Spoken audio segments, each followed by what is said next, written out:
Moving right Anyway, on. well, it's after 3 o'clock. 3. No pre-show. I guess we could have filmed that.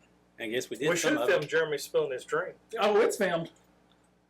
You need to cut that and add it to it. So, see, I didn't even cuss. Yeah, it almost came out. Because if it spilled on me, I promise you, there would have been something, either an S or an F. One of them Well, I stopped the S, come out. and then it almost went into German, and then I'm like, well, that's like Gesundheit or no. I told you I've been cussing people on the road lately, but scripturally cussing them. That their vines wither, Yeah. bear no fruit. Well, see, that's where you need some Old Testament over there. Yeah, That's right. You need to get into the Old Testament with that You because say- there's some good ones. you cut me off again. I'm going to pray that you have 1,000 frogs in your front yard. Don't make me go all Old Testament prophet on you. Yeah. Don't make me go Old Testament on you. Mm. Well, gents, y'all ready? So what are we talking about? Church hurt. Oh, that's right. That's right. I knew that. Spankings. Yeah, no, I hope not. Well, welcome back, everybody, to the Areopagus. Sorry for the extra noise. I'm going to try and cut that out. I had a mishap with my Coffee. ice cream coffee. Ice cream coffee. Yeah. Hey, I'm sorry. You put coffee in with the milkshake, and it's awesome. We'll take your word for it. You get your sweet tooth satisfied, and you get caffeine. So, I guess I ain't thought of it that way. yeah. So, welcome back, guys. As always, please like, share, subscribe. We also do have a Facebook page now. I will insert that in there that I'm still working on to build. Scott still has to do his 2 to 3 minute give or take video for me to post on there. I keep on forgetting about that. Maybe we'll have to do it one pre-recording. So, but I hope y'all have enjoyed the last few weeks. I've enjoyed the topics. I've enjoyed the conversations. I did have somewhat of an idea for like a series style topic. I didn't say this in the pre-show because it just dawned on me. Shane That's few how we roll. times has asked about doing and parables, Mm-hmm. and I got to thinking it was this weekend through our conference. Just a random thought that I'd love to have, but doing a series, but one episode for each parable. I think that would be a neat little, or just like do 2 or 3, then do another topic or 2, and then do 2 or 3 more, and just kind of start to sprinkle those into a normal rotation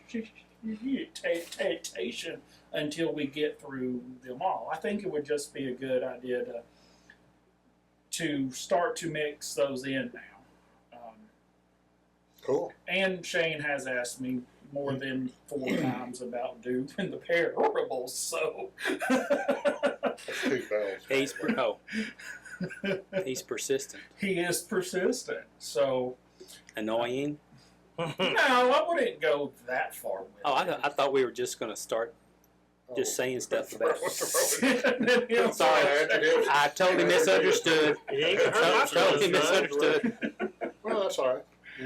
So I think we will start to sprinkle those in there. We'll probably start that in August. Sweet. I know that next week we will record, but the week after that we won't because I will be on my way to West Monroe for a men's conference on the 2nd. So probably start whatever the Sunday after that is, the 9th, somewhere around there. You're still teaching on the 2nd? I am still teaching. Yeah.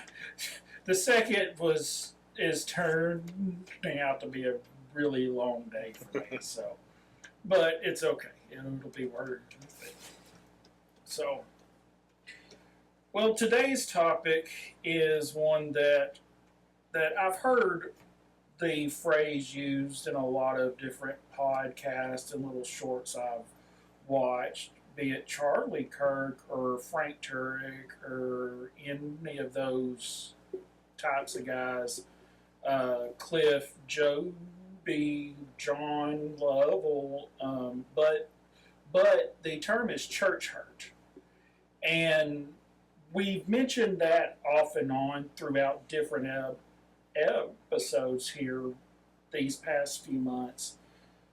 But I want to talk specifically about it. And I know that at least in our culture in the Western world, I hear people get mad at God or refuse to do anything with God because they went to a church and these people were mean to them or were rude to them or just didn't acknowledge them or whatever it may be, but they blame God for the people.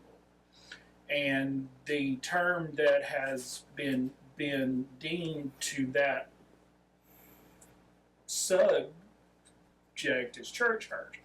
So just for grins and giggles to see what Google AI said, I typed in what is church hurt, and the definition it gave me was church hurt refers to the emotional, psychological, and spiritual pain caused by people, leaders, or systems within a religious community.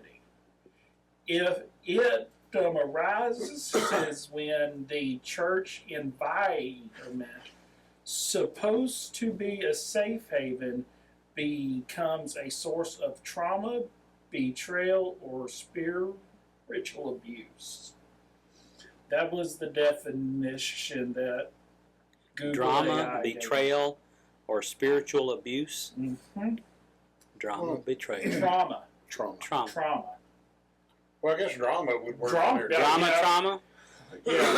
Yeah, I guess anything that rhymes Okay, with Yeah, trauma. people are just being drama llamas. Yeah. Trauma with mamas. drama. Yeah. It didn't take us long to derail, did it? It did not. But I'm not sure the train was ever physically on the tracks. But yes, Well, no, trauma, betrayal, drama, because unfortunately, drama is still in the church. We are not immune to it, and it gets around. Sorry, Scott. No. Well, I think that there's some legitimate church hurt, right? Mhm. We've all heard, abuses that happen, with people, there's been, children that have been victimized, women that have been victimized, so I don't think in those regards we're making light of those kind of things. Those are Right. legitimate church hurts that shouldn't be going on in church. Somebody's not playing the song that you want to hear. I don't think that's church. I don't think that's a legitimate reason to get on mad and shake your fist at God. Right. A preacher abusing you, physically, sexually, whatever. That's different. So I want to make sure that people don't think that we're trying to make light of some real evil Issues that is Yeah. in there. Right. Evil. Yeah. As we've and as you've talked Right. about the past few weeks. We want to make sure that we're sensitive to some people out there that might have some real hurts, Right. and they're involved with the church. But that's not what we're talking about here. So I think if we can, we're not talking Differentiate. about that. That's real hurt. That's that's something that shouldn't go on in the church. That's bad on the church, right? Now, you know, because somebody sits in your pew, you know, you don't tell them to get up and leave, right? Unless it's not you. Yeah, and then in that case, That's different. it's Well, still well, get up and leave. Well, see, you know, that's been the thing is a lot of these different things I've watched and seen and questions being asked to these way smarter than me people was, you know, you get these things like, you know, I'd gone to this at a church, and when I walk in the door, I get chastised about what I'm wearing or what I look like, or, you know, I've sat down in the church and someone's come up and asked me to move. Right. You know, it's these. I don't want to use the term petty because it's not petty in a sense of them. It's that I think that the church hurt we describe, looking back at things, is because we as the church are still, for the most part, trying to play the legalistic game. Yeah. That is now come to light for most believers, and for me, when we came back in 21, I told Heather, I said, I'm done with the legalistic crap, and for all points. And I've had that discussion with a couple of the elders in our church, that it's when someone walks in, someone new, and the first thing that is addressed, if it's a guy, he still has his hat on, or the way someone's dressed or not dressed, Or how many tats they have. or how many tattoos they have, the way their hair looks, this, that, and the other, you know, wearing shorts. Right. That's a problem. Well, and I think it's right for us to go. Is that really the emphasis that we want to place on people? Because Christ tells us to come as we are, or at least the song does. Right. And that doesn't mean all the time that we're necessarily clean, both, you know, in a sense that we're, you know, spick and span, wearing our quote unquote Sunday best, right? Or we're there. I'm reminded of an incident that happened. I mean, for those of you who know me, know that the Tyler area isn't where I was originally from. I grew up in Central Texas and spent, you know, most of my life there.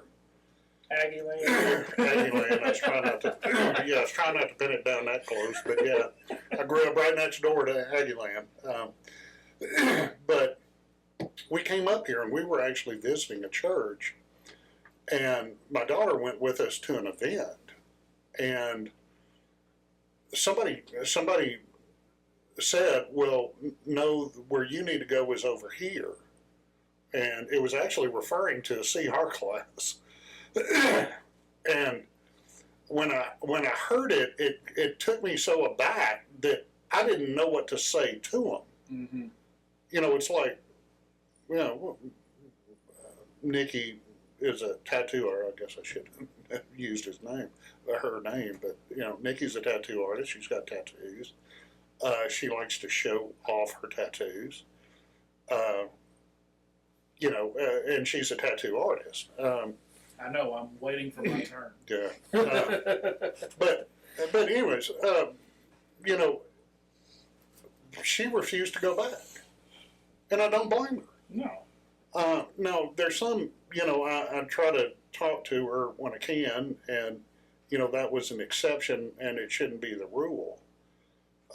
But yeah, it's always bothered me. Now I grew up I grew up in a rural church, and then I grew up in the churches that I went to. I always had to wear itchy clothes, as I like to refer to them, when I was a kid, and that was part of an unnatural, uneasy thing for me.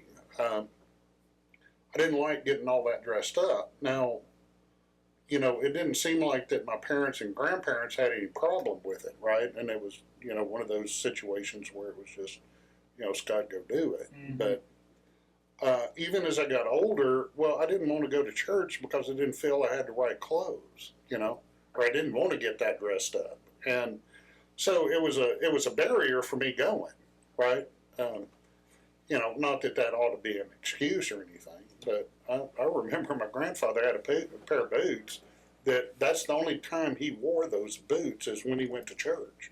Never saw those boots on him any other time. Now, there again, I understand the respect, but, I don't know that ought to be a qualification for attending church, that I have the right clothes on. I have the right look about me. I'm clean shaven. My hair's above my ears and above my collar. Jeremy, you'd be well. At least it's above the ears on you. Kinda. Yeah. But right, I mean, I think those kind of things, from a church standpoint. Okay. Now, the church hurting somebody else over triviality. Right. I guess I made fun of, well, we don't sing the old hymns, so I'm going to get mad and leave. Well, that's true. I mean, we, me and Ed were at a men's conference, and this weekend we live streamed it, which I'll get you the link if you want it. Okay, cool. It was very good. But on Friday night, the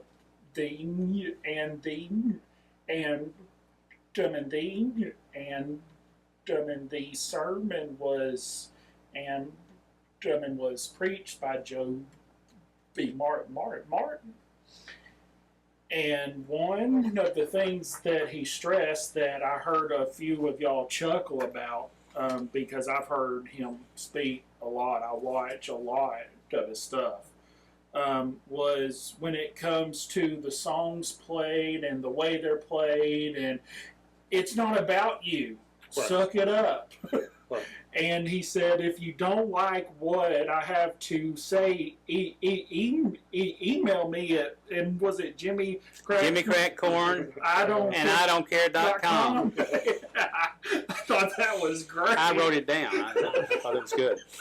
Turns out it wasn't a real place. Okay. But there again, I think there's a difference between the church not a fit Mm-hmm. and being church hurt because the church isn't doing what I want it to do.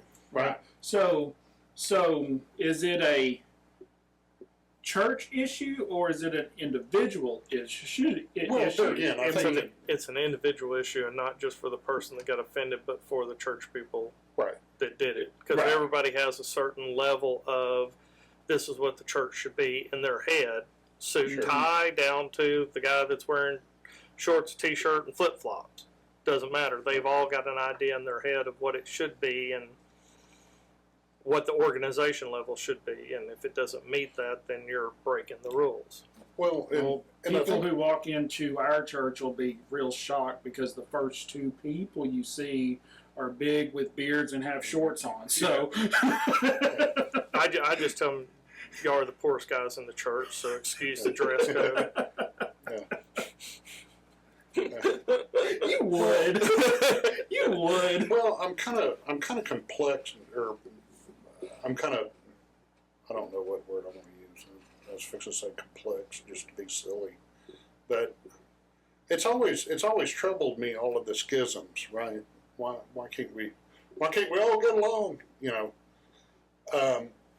but it winds up bringing up organizations like now there's a cowboy church. Well, why is there a cowboy church? Well, because they wanted to wear boots and hats and come in there and wear their Western gear, and they felt that that they were being shunned, in the city churches. Well, we got biker churches, well, why did we have biker church? Well, because, guy rolls up in a Harley, 380, got beards and tats and leathers on, and well, we kind of scared. And he gets gawked at and he Yeah. walks in. And he gets made feel that he isn't comfortable and worship, where he wants to worship too. So I mean, we split off all of these things, and well, I like contemporary music. Well, I like the traditional old hymns. Well, I guess now that's one of the great things about having, a church on every street corner, that you can find the one that you can get plugged in to, that's playing the music that you want, that, Dresses isn't judging the way you. you want. Yeah, isn't judging you because you wear leathers or cowboy boots or, whatever it is that your particular, thing is. But, really and truly, I think that we could do better if we were all in one place working all together for God. I think we wind up, these little bitty separate units that we have. I don't know. I don't know if that's good or bad. And I tend to lean on the everlasting harms of it's bad. And I think we could do more if we were together. Fighting a good fight, as Paul said in his last letter. to Keeping the Timothy. main thing the main thing. Right. I don't think he said that, but yeah. No, that's Eddie. Oh, that was Eddie. That's yeah. all. Yeah, that- I just made that up. yeah. Just made it up out of thin air. Yeah. But I want to be Paul at the end of his life.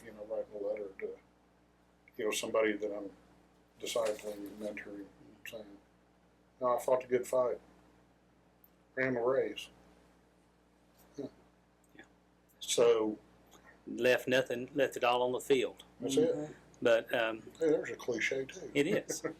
So, cliche Christianity, is that what we're Yeah, discussing? that's what it is. That's a the topic whole today. topic within itself, I That's the promise. topic of- Well, moving right along then. I don't have anything to say past that. I can't. No. Well, I don't know. And I don't want to hog the conversation. And either. I still have difficulties. You just look at my age, and I have difficulties with contemporary music, Christian music, praise music. And I see old saying the same thing over and over again 15 or 20 times. He got it, but is it saying over and over again, making us feel better? This is not about us. I have to admit that I've hung in with it, and I'm beginning. There's some stuff in there with contemporary praise music that I do like. Yeah. Some of it still stinks on ice as far as I'm concerned. I would have to agree. There's some of it out there that's But just, you can look at the old hymns and people go, that's pretty simple. it's hard to understand, or it's this or it's that. But I prefer the old hymns. I like them with bringing a fresh feel to them with the music. I was about to say, Luke has done several. He has done several, and and there's groups out there that pick up on that, put hymns together sometimes and string them together. But those old hymns have so much great theology in them, Yeah. and they have the big words in them like justification and redeemed and whatever else you want to say. Well, people learn what those mean. I mean, that's what we do in the 412. But at the same time, I understand that there's some people that won't fit that old hymn, and I just want to grab them and say, "Don't you get that? It's better." Well, But that's not my place, and so I'm at a place now where I actually say to myself, and I said it this morning on the first song, it's not about me. I'd never heard the first song ever in my life until it this was morning. I think it was a VBS song. Oh. Okay. I haven't attended VBS for 3 years, so I guess I'm out of the loop. 3? Well, and before that, well, yeah, I was at VBS. I had the shirt 3 years ago. But before that, yeah, it was probably 60 years. Well, and that was But, because I was back there soloing it, and well, when I figured out our normal guy that's there at rehearsal is on vacation, so we didn't get the soundboard set up, and so it was left from CR on Thursday. Mm. And the difference between two of the singers that we have on a particular mic is extreme. So I'm sitting there trying to run the slides and figure out, okay, well, which one of these is the level? And our drummer this No. morning was just banging it. Yeah, I mean, he was hammering on them drums. Well, I just don't think in the end my Those things choices shouldn't matter. are going to matter. But I do think they matter in the sense of what are we focusing on, and what are we giving our voice and our time to, and what are we raising up to God? What are we doing? And I struggle with that. And I've had people in this very church say to me, well, we can't sing those songs because half the people will leave. And my response is, so? But I also go further than that, and I'll say, all right, you want to see who's going to stay? Take away all the music. Take away all the music. Turn off the lights or turn down the lights. No amplification. Have the pastor stand up on his hind legs and preach the gospel. Right. Preach the gospel only. Jesus Christ and Him crucified. See how many people are going to stay. I mean, I hear those extremes. Can we leave the air on? All right. Because the windows don't open. Yeah. Oh, yeah. The Our windows- windows don't open. Okay. All right. Well, but and those are extreme cases, but at the same time, it's got some validity to it. Why are you there? And if it's to Right. worship God, those other things shouldn't really matter. And I got to say that to myself. And so I listen to the contemporary stuff, and I tell myself, this is to God. With my attitude and all those things. I'm not trying to set myself up as being better than other people, but that's the conviction that I have in terms of the music that's going on and what people are thinking in terms of if they sing that old stuff, I'm out of here. So what we did. But there again, I think I think that's church hurt the other way.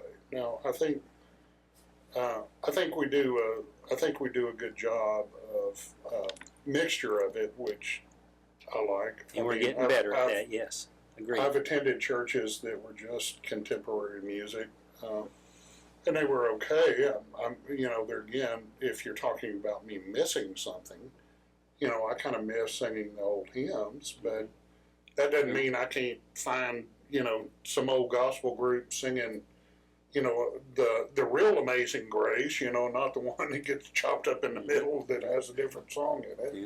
Yeah. I can find that music and I can listen to it, and I can worship that way. I can turn up my radio real loud, and I can sing real loud to that kind of music. But I've got to where I'm taking the wisdom of a song back from the late 1960s. Take those old records off the shelf. I'll sit and listen to them by myself. Yeah. Today's music ain't got the same soul. Yeah. I like that old-fashioned hymnal. I just made that up. I like how you put that. Yeah. But That was mid. That ain't water. this is water. There's a smell of it. This is water.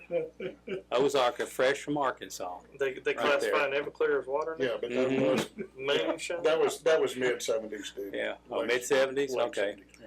Well, whenever it was, I was probably still back in the 60s at that point. Well, I mean, if we're talking about music, I've always said that I think the greatest instrument that was ever created is the human voice. And there again, old rural church that I grew up in, we didn't have instruments.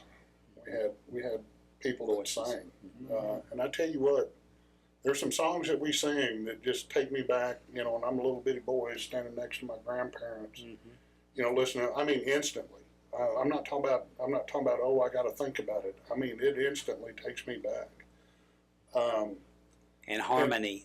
Yeah, I mean, And people male voices sing in harmony. Yeah, and people don't know that anymore. And you know, there were some great vocalists that were in that little bitty church. And you know, I guarantee you, if you didn't walk out of there inspired, you were dead or stupid. Well, I think that music does take us to that place Sure. of being worshipful. The Bible is replete with examples. You know, even what Zephaniah 3:17 talks about God singing over us. Can't wait to hear that voice. Mm-hmm. And but there's music There's going to be a baritone sax somewhere. Somewhere in there, there's going to be I don't think that's baritone sax. scriptural, Scott. I just don't. We have to disagree.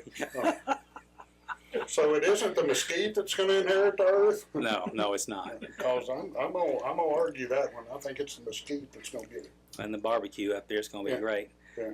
But we've got all the Psalms. We've got just all these examples from Old Testament through the whole Bible about people singing. And so, yes, that's part of worship, and I don't want that to go away.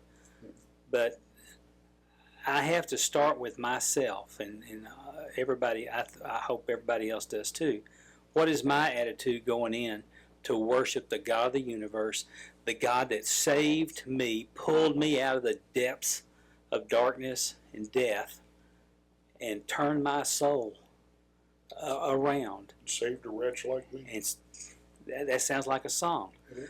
But okay, it's just I need music. So what I've done for myself personally, I've developed a set on this thing that's the hymns and the things that make me feel like what you were talking about, Scott, and I listen to them on a daily basis, and I hear that stuff. It feeds my soul.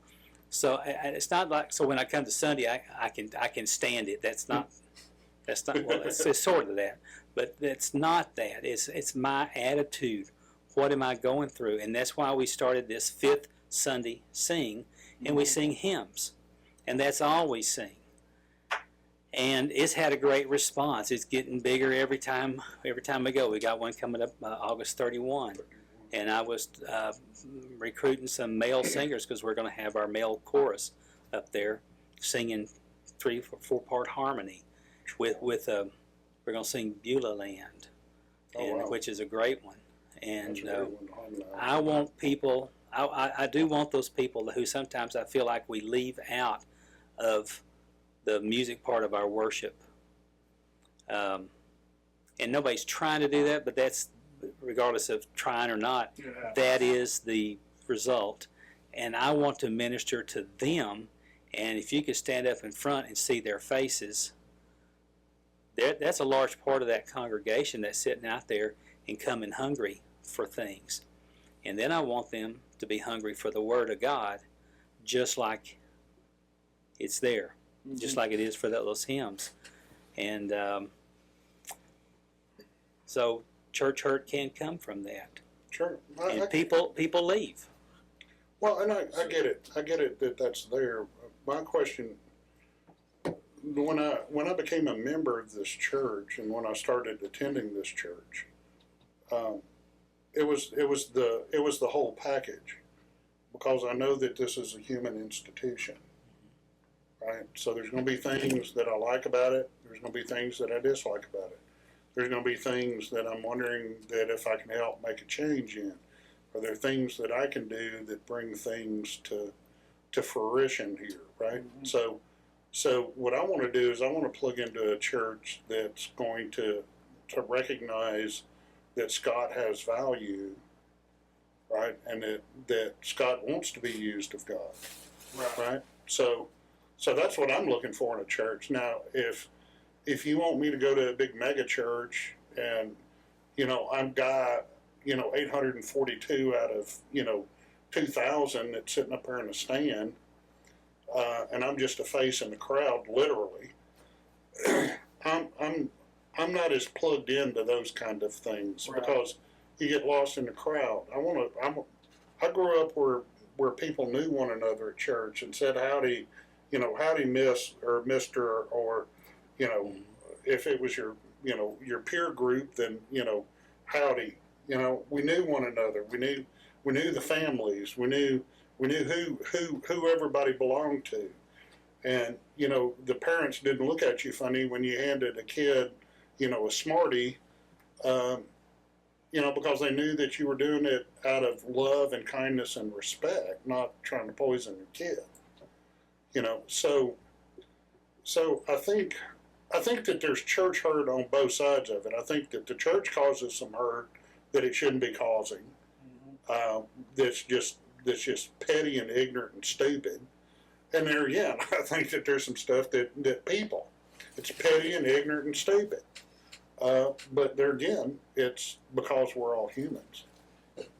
Okay, so my question for you, this is driving me crazy. I gotta take it off now. Well, it's probably dry. Well, it's dry enough that I don't care. Jimmy crack corn. Why do you think, or why do y'all think that when someone does, you know, get looked at or spoken into in the wrong way, or things are perceived the wrong way, or addressed about the way they look or act, or how come you think it is that they put all the blame and frustration of that event and the interaction with an individual on God and not the individual? Because if something of the same sense were to happen if you were at Walmart, well, you would blame the person, you wouldn't blame Walmart. So why is it you think that inside the church building it's not the same way? It's well, if God is this and the church is that, well, I'm just not doing it. You can't just take that and blanket it and answer that question for every single case of church hurt that's out there. I mean, each one has to be analyzed. You know, if you say somebody goes to church and, well, everybody in the church was staring at me because of what I was wearing, you know, and this and that, you'd have to take that and break it down even further. You know, is that person really in a situation where that's all they had to wear? They dressed as nice as they possibly could to come to church, or what they were comfortable in, or did they do it because that's the way they dress in the world and they're not convicted by it and they're not ready to change their lives, so they're perceiving more than what's really there. You know, I mean, I think each case has to be weighed on its merits. So, I mean, the only thing that concerned me about doing this topic was that you can't blanketly say it's the church's fault, or it's the person's fault, or it's the church member's fault, because each case is going to be a little bit different. Mm-hmm. But, you know, your analogy is partially right about the Walmart, you know, because I heard it said, well, if you have a bad experience at a diner, you know, do you quit going out to eat altogether? Because that's more applicable to it is. Right. Okay, so you don't like that church. Everybody in there is conceited. They think they're better than everybody else. They got it in their head that they're perfect Christians, and they look down on you when you come in. Well, go find a different church then. Yeah, Mm-hmm. I would I say agree with that. Go find one where when you walk in, you're accepted, you're greeted, you're, hey, come sit with me, Mm-hmm. you know. and you're brought into the church and you're made sure to be made as comfortable as possible so that you'll come back a second Sunday and a third Sunday, so you don't lose your chance to have a relationship with Christ through the church. So, like I say, every one of them varies. You know, y'all know my story. Mine was that the pastor told me something. I had genuine questions, and I didn't get them answered by the people that are supposed to be in charge, the pastor, the deacons. Mm-hmm. Nobody was there to help me, so my frustrations built, and I was like, well, I'm better off on my own. You know, which wasn't the right thing. I should have just went and found another church. But at the time, I wasn't ready for my life to truly change the way it would need to change to be able to call myself a real Christian. Right. And so I didn't bother searching that out. And so, Well, but how many fish left the hook that never got caught again? Right. That's my problem with some of that. That We won't know. right. We won't know. So Mm-hmm. My attitude is that everybody that we come across, we should treat with dignity and respect, oh, absolutely. and honor, and the same. We ought to look at them the same way that God looks at us. We're sinners trying to get it right. I mean, And- if Christ was here in this church on Sunday morning, physically here, you know, back in his body, sitting in a pew, and a drunk walks in, he's going to tell them, come sit with me. Right. If they're high, he's going to tell them, come sit with me. You know, the clothes aren't going to make a difference to him, much less where they're at. You know, Well, he's not going to turn anybody yeah. away or make them feel uncomfortable. Well, he walked up to somebody at a well that was in Samaria, that was a Samaritan woman that apparently was in adulterous relationships, and sat down and drank water with her, Mm-hmm. And then changed her life. and then when the disciples returned, they questioned him, "What are you doing with her?" Right. Mhm. What kind of foolishness is this? Right. So Jesus? that begs a question then. Who has the greater responsibility for behavior I believe it's in the a church And church hurt situation? I believe it's the church. I'm with Scott on that, because it is our responsibilities as Christ followers to be the hands and feet of God, and to Be Christ-like. be Christ-like. I was going to him and say, accept when these people come in, but I also want to make it known that there is a difference in between accepting and affirming, but we are to accept them and be that light, be the salt. Now, I'm not saying that if someone walks in, or a young lady walks in and is dressed in a manner that is going to distract, does that, in a sense, need to be addressed? In a way, I want to say yes, but it needs to be done appropriately and by an appropriate member of the congregation. Now, your analogy I liked, and it kind of falls into that, is it just how they always dress? This is all they have. This is all they know. Well, if that turns out to be the case, well, we're glad you're here. You know, your dress is pretty, but whatever it may be, is you know, can some of the women of the church help her out on whatever it may be? You know, I don't know how to approach that, but I have seen in my time the lack of focus due to,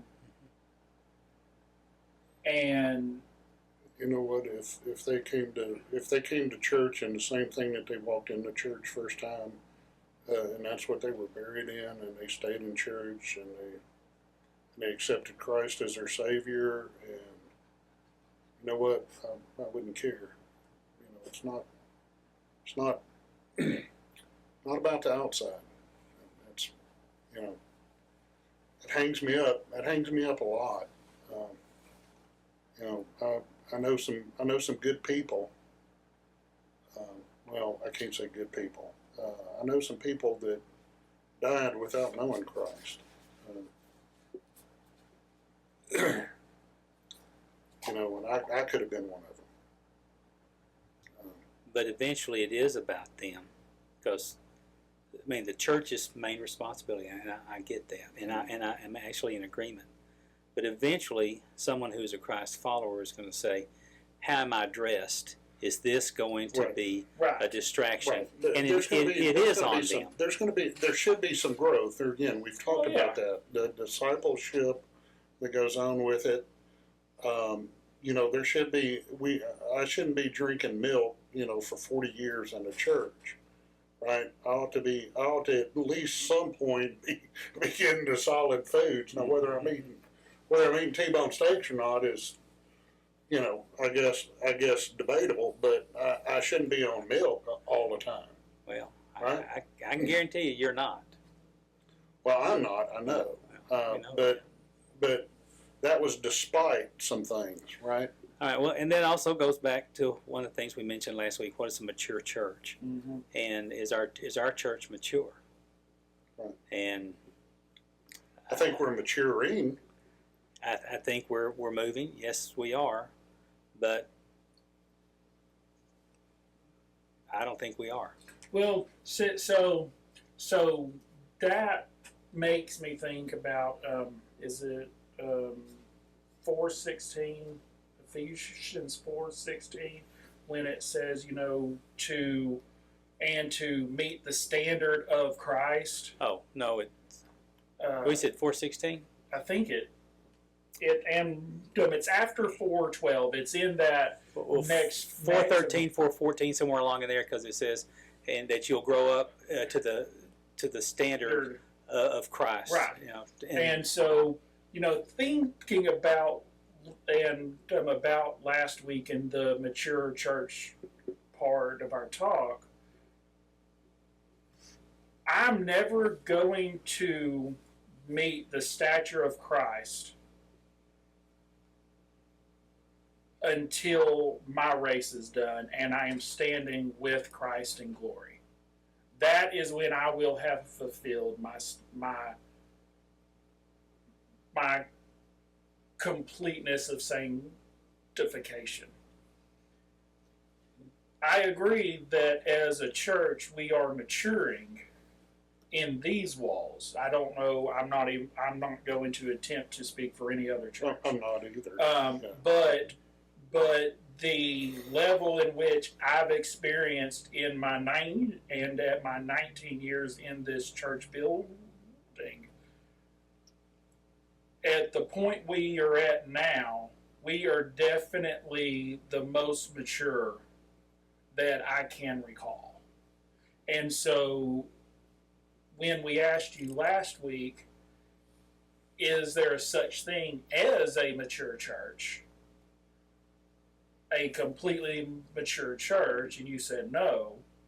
I think that goes with that 4:14, 4:15, where 14, 13 is where it is actually, because 4:12 is that we are to equip the saints for the work of ministry, and that's what we work towards in 4:12 class.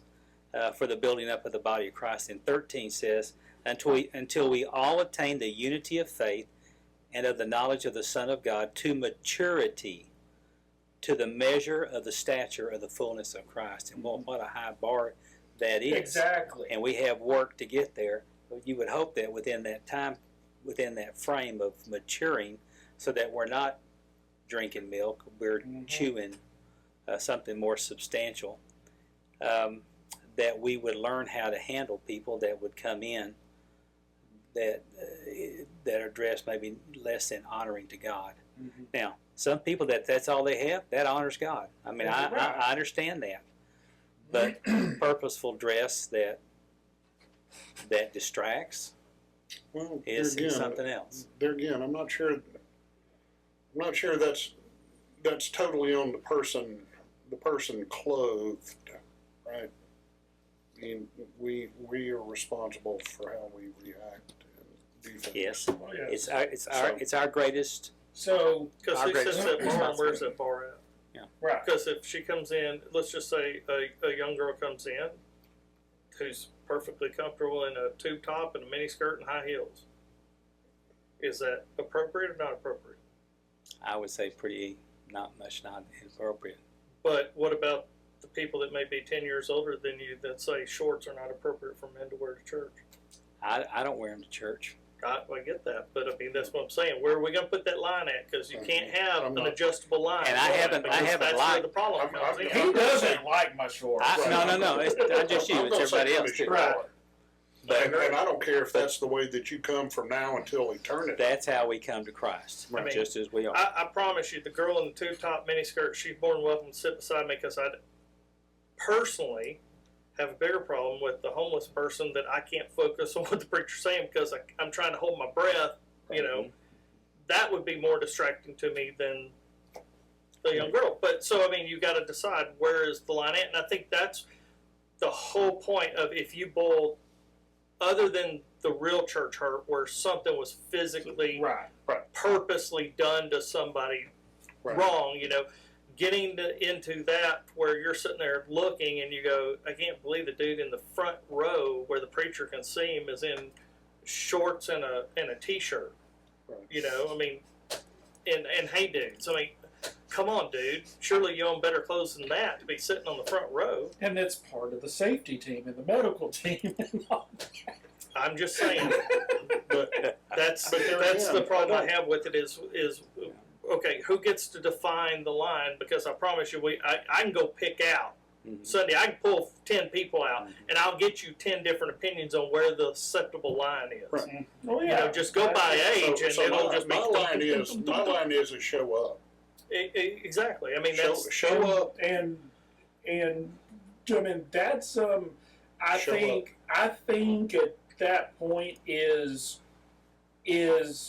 where the church hurt part comes from, is because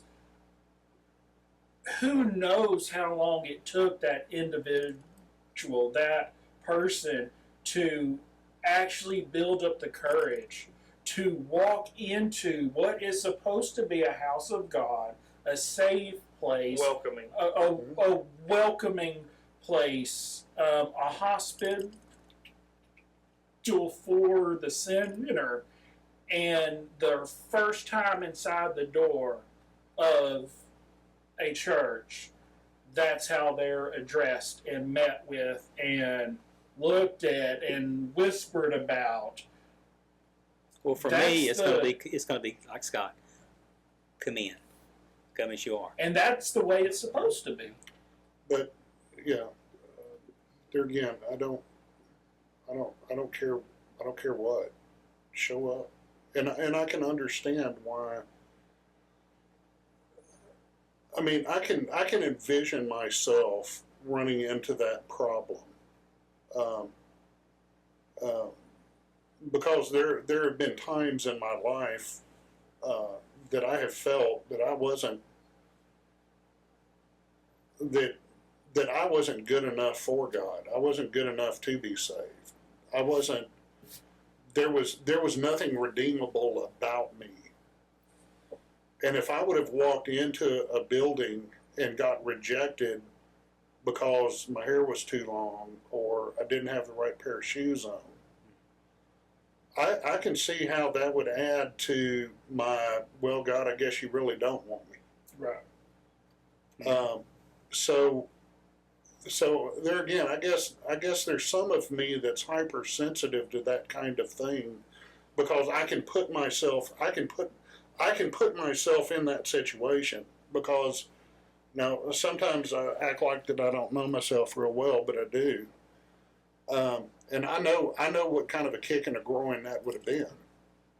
I agree with you, Scott. I think that's where we have to tread, like we're walking on eggshells, and we can't crack one of them, because to a non-believer, us that pronounce ourselves as Christian, we are the face of Jesus. Right. The No, first time they meet us, Right. you know, we are that face. We are that introduction. Right. And We I think- are that ambassador, and I think we got to be ultra careful with that. I agree with you, Shane, 100%. Now, there again, I think as they grow and mature, they find out that their expectations of what a Christian is diminishes, right? Mm-hmm. Well, now I'm a Christian, and I know what kind of, I know what kind of louse I am, Mhm. right? So you get that. You hope that growth is there. Right. You would hope that yeah. growth is there, right? But and I think that's honest and sincere and a true follower of Christ, because I mean you can't open up the Bible and start reading most of the New Testament without running across Paul, who was a bad cat. I'll tell you about it later. He was a bad cat. Yeah, and I thought about when y'all were talking, I was sitting there thinking about Jesus talking about being at Matthew's house for that supper that time, and there was the Pharisees and Sadducees were mad because he was sitting down with prostitutes. Right. I can only And a imagine. tax collector. And then he's surrounded by 4 or 5 fishermen. I'm sure they smelled great and looked wonderful. Yeah. They spent all their time out in a boat Right. in the sun. under the sun and salt water. So I'm sure their clothes were really nice, Clark. So I just think that I don't think I that. don't know. I don't want to say I don't remember his name now, but we have a new attendee twice in a row. I was so happy to see that he is here again this morning. Sport shorts, t-shirts, tennis shoes. Yes. And it's like, Come on. who cares? Come on in. I mean, it's. I'd rather him be here in that than not be here at all. Be at home in a 3-piece suit. Amen. And so I don't know.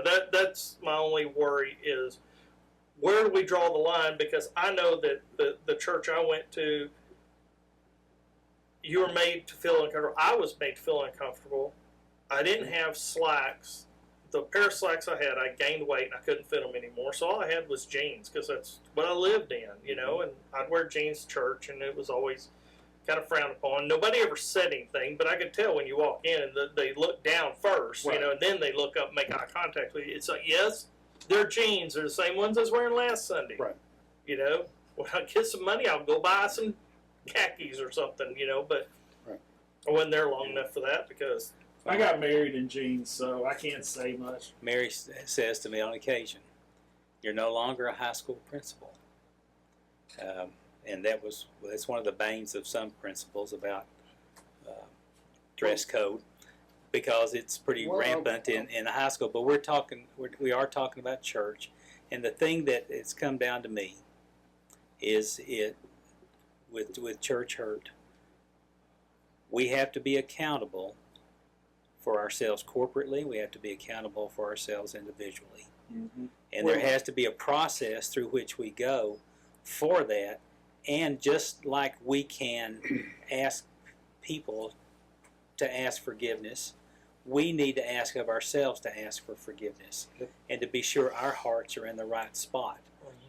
Because we've had hurt in this church. I've only been here 4 years, and there's been some church hurt here. Sure. I've been through 3 church splits, and I thought I was beginning to sniff myself to see if it was me, and we're talking about major splits, and That's like this church had a big split in the mid '80s, which is why we have 2 Baptist churches in town.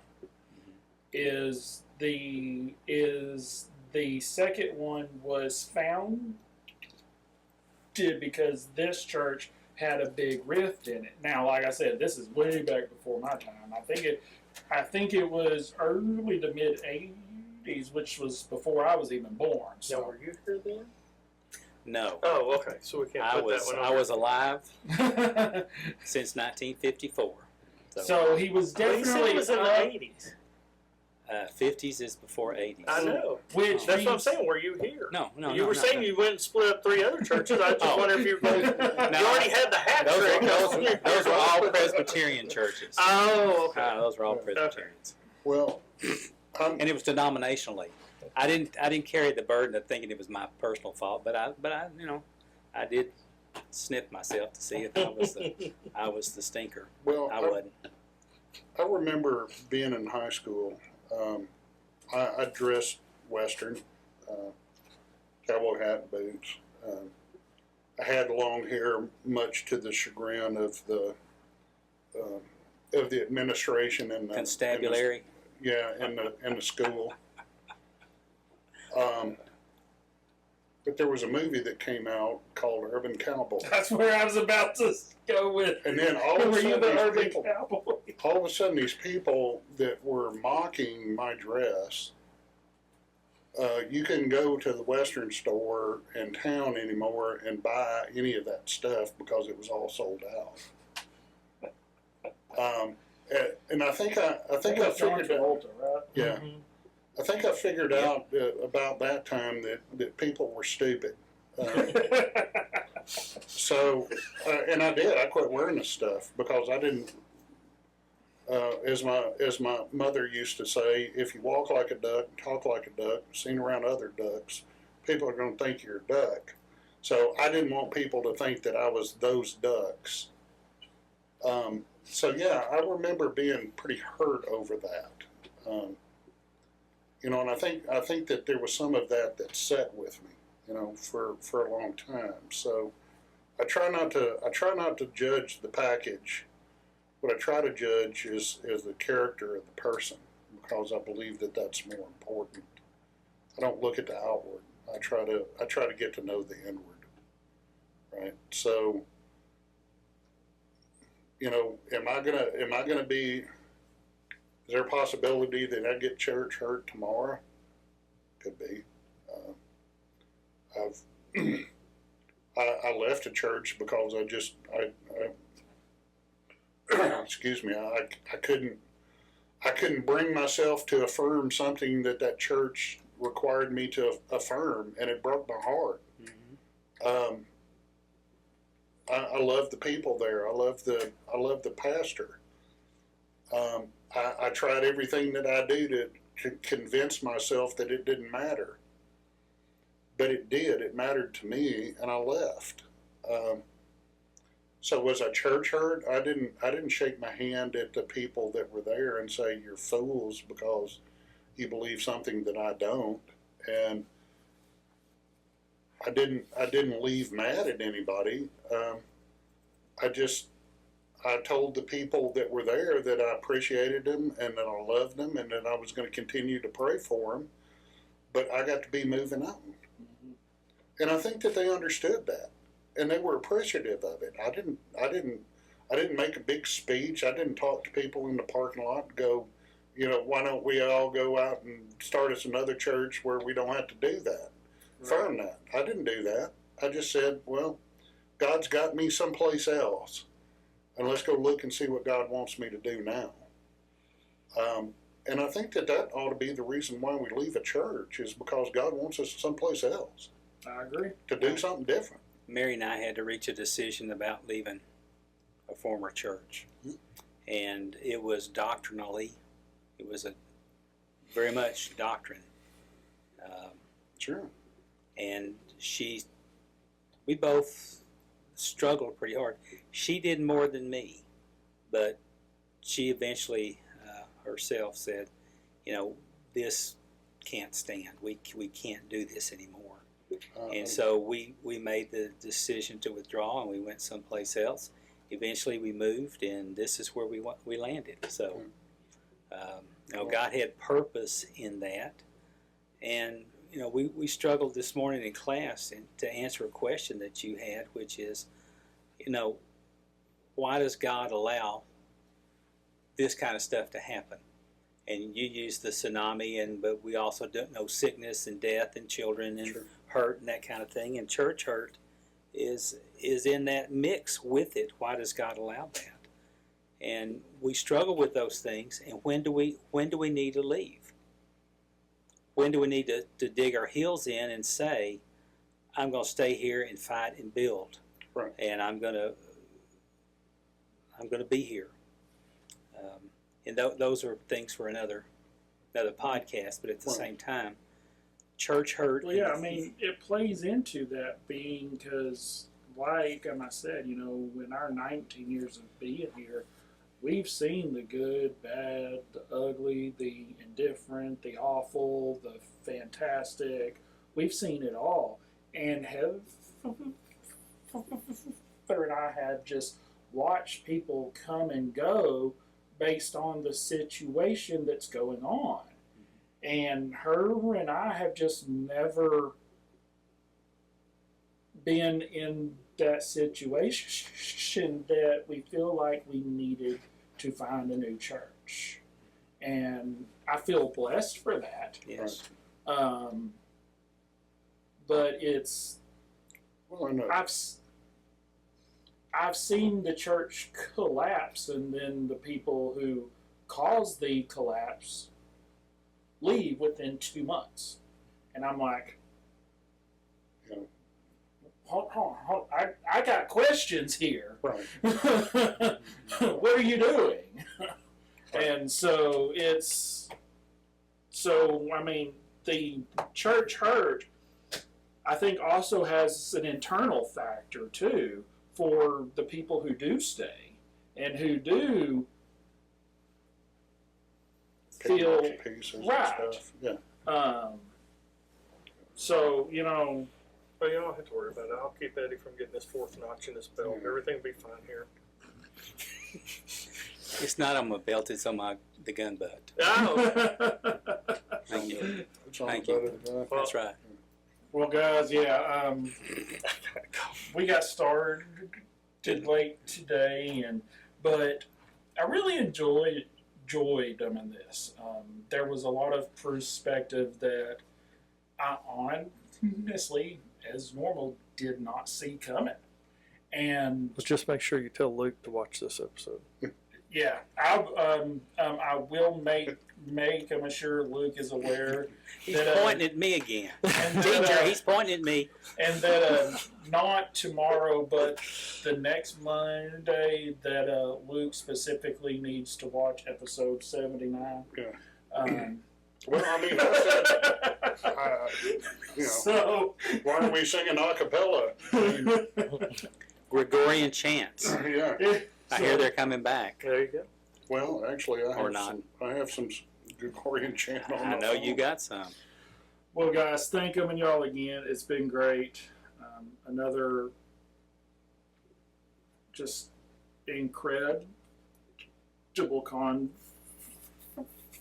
conversation. That I think is what I enjoy most about this Love this. is we get to sit here and have a genuine conversation. And That's what I like about this podcast. and with them in the goal of introducing people to Christ. Yes. So, thank you coming y'all again. I appreciate y'all's time. You got to get ready to go to Houston again. So, to all of y'all who watched and